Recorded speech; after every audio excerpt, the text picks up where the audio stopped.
अब हम तीसरे प्रॉपर्टी की तरफ जाते हैं। फिजिकल थर्ड प्रॉपर्टी है, फिजिकल प्रॉपर्टी ऑफ मैटर की थर्ड प्रॉपर्टी क्या है? There are space between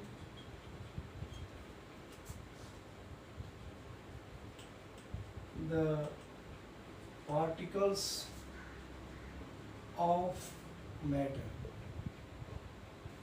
matter के पार्टिकल्स के बीच में, कण के बीच में स्पेस होता है। अब इस चीज को हम कैसे प्रूव करेंगे? आपने जब physical property, first physical property आपने जब देखा था, ऑब्जर्व किया था, सीखा था आपने, उसमें लिखा था matter is made up of the small particles, और जिसमें कि मैंने बताया था कि आप 100 ml वाटर और एक बीकर जिसकी कैपेसिटी 100 ml है और उसमें 50 ml वाटर को ऐड करते हैं, फिर हम उसके लेवल को मेजर करते हैं। मैंने आपको फर्स्ट प्रॉपर्टी में बताया था, उसके लेवल को पहले मेजर कर लेते हैं, मार्क कर लेते हैं कितने लेवल तक आता है।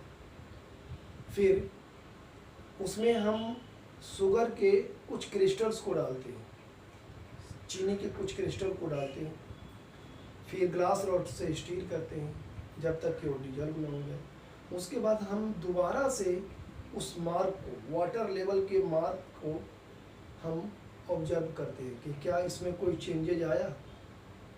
फिर हम क्या देखते हैं कि शुगर के सारे क्रिस्टल उस वाटर से गायब है, डिसअपियर हो गया।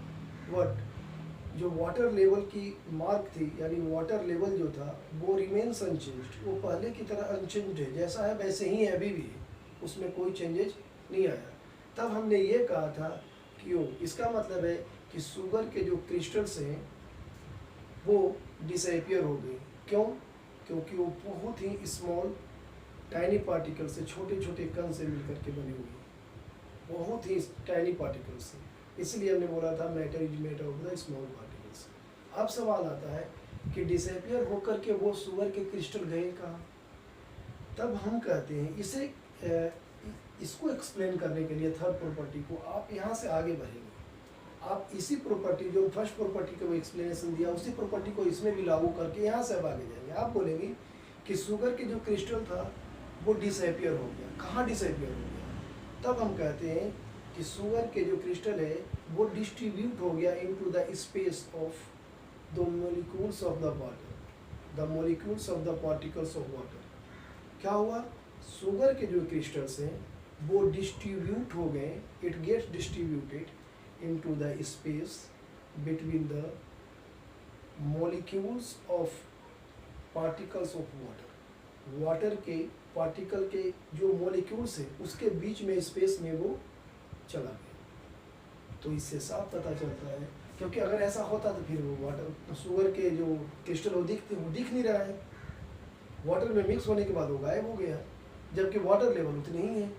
तो हमें यहाँ पर दोनों, फर्स्ट प्रॉपर्टी और थर्ड प्रॉपर्टी दोनों मिल रहा है। फर्स्ट प्रॉपर्टी में ये मिल रहा है कि जो शुगर के क्रिस्टल है वो छोटे, बहुत छोटे कण के बने हुए हैं, छोटे कणों से, तभी तो पता नहीं चल रहा कहाँ चिपक गया, कहाँ गायब हो गया। और दूसरा ये पता चलता है कि जिसमें वो गायब हुआ, जिसमें वो छुप गया, हार्डन हो गया, हिडन, इसका मतलब है कि उसमें स्पेस से जगह है, तभी तो उसको छुपा है, हिडन कर लिया। तो अब हमने कहा कि इसका मतलब है कि the crystal of sugar get distributed into the space of the molecules of the particles of the water. That's why we can say that कि there are space between the particles of the water. तो आपको एक third property समझ में जरूर आया होगा, first property से रिलेटेड है।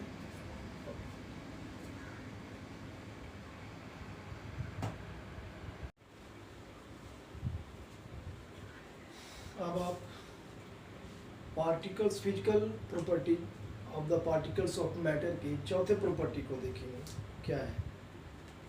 मैं समझाने की कोशिश करता हूँ आपको चौथा प्रॉपर्टी क्या है। चौथा प्रॉपर्टी में ये बोला गया है कि particles of matter are continuously moving. जो पदार्थ के कण हैं वो लगातार मूव करता रहता है। पहले हम इस चीज़ को लिखते हैं, स्टेटमेंट को।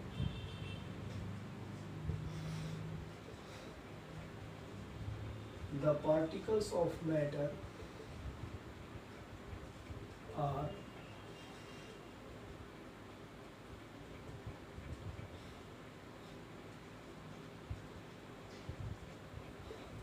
Continuously move.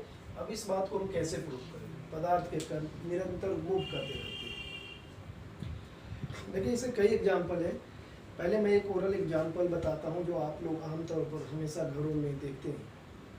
आप क्या कीजिए कि अपने घर के किसी रूम में एक अगरबत्ती एक कॉर्नर में रख दें, बिना जला हुआ अगरबत्ती, अनलिट इंसेंस स्टिक कहते हैं उसे, अनलिट इंसेंस स्टिक। अगरबत्ती को, बिना जला हुआ अगरबत्ती को घर के एक रूम में कॉर्नर में रखें, फिर उसे लाइट अप करें, उसमें लाइट कर दें, मतलब उसमें उसको जला दें। आप ये पाएंगे कि आप दूर बैठे उस अगरबत्ती का स्मेल आसानी से ले रहे हैं। इससे पता चलता है कि जो पार्टिकल्स था, उस अगरबत्ती के जो पार्टिकल्स हैं वो मूव कर रहा है, यानी उसमें मोशन है।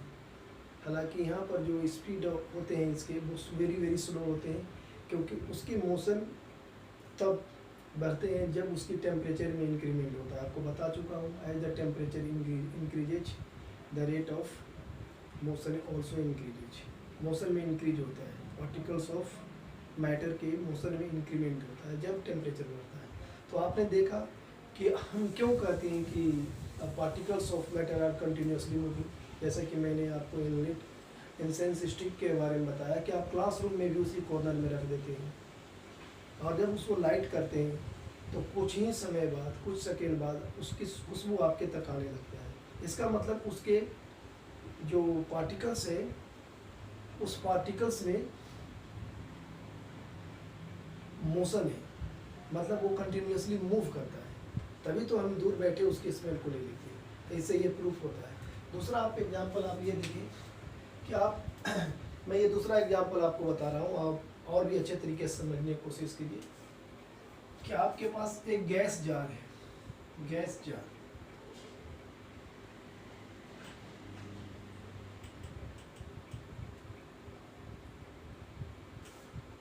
गैस जार है, इसमें आपने कुछ आयोडीन के क्रिस्टल्स डाल दिए।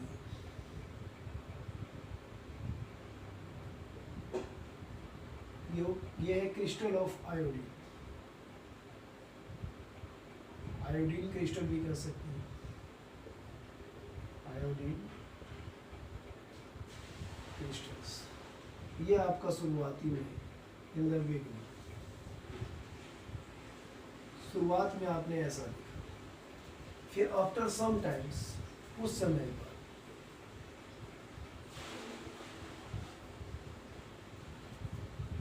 आप इस जार को पूरी तरह से क्लोज कर देते हैं, ढक लेते हैं इसे। फिर आप कुछ समय बाद क्या देखते हैं, इस जार में कुछ चेंजेस देखते हैं। क्या देखते हैं कि ये जार पूरी तरह से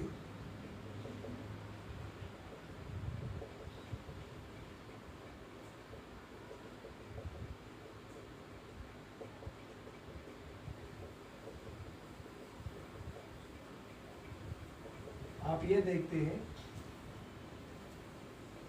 कि जो गैस जार आपका है ये पूरी तरह से क्या हो गया, फिलअप हो गया है। क्या चीज़ से फिलअप हो गया है? पूरी तरह से फिलअप हो गया है। ये एक्चुअली में वायलेट वेपर है, आयोडीन का वायलेट वेपर, वाष्प, बैगनी कलर का, बैगनी कलर का वाष्प से ये भर गया आयोडीन। आयोडीन जब हम डालें तो कुछ समय बाद ये बैगनी कलर की, वायलेट कलर के वाष्प से ये पूरी तरह से इस भर गया। इसका मतलब है कि उसमें जो आयोडीन के क्रिस्टल्स है वो प्रोसेस करता है मोशन को, तभी तो ये भर गया। मोशन को प्रोसेस करके तो पूरी जगह में फैल गया। तब हम कहते हैं कि particles of matter are continuously move. आप इसे समझ सकते हैं। इसलिए अगरबत्ती का मैंने एग्जांपल दिया, ऐसे और भी बहुत सारी चीज़ें, परफ्यूम है, ये सब का एग्जांपल्स है जो आप दूर से ही उसके स्मेल इसलिए लेते हैं क्योंकि उसमें मोशन होता है, कंटिन्यूसली वो मूव करता रहता है। तो मुझे उम्मीद है कि आपको इसे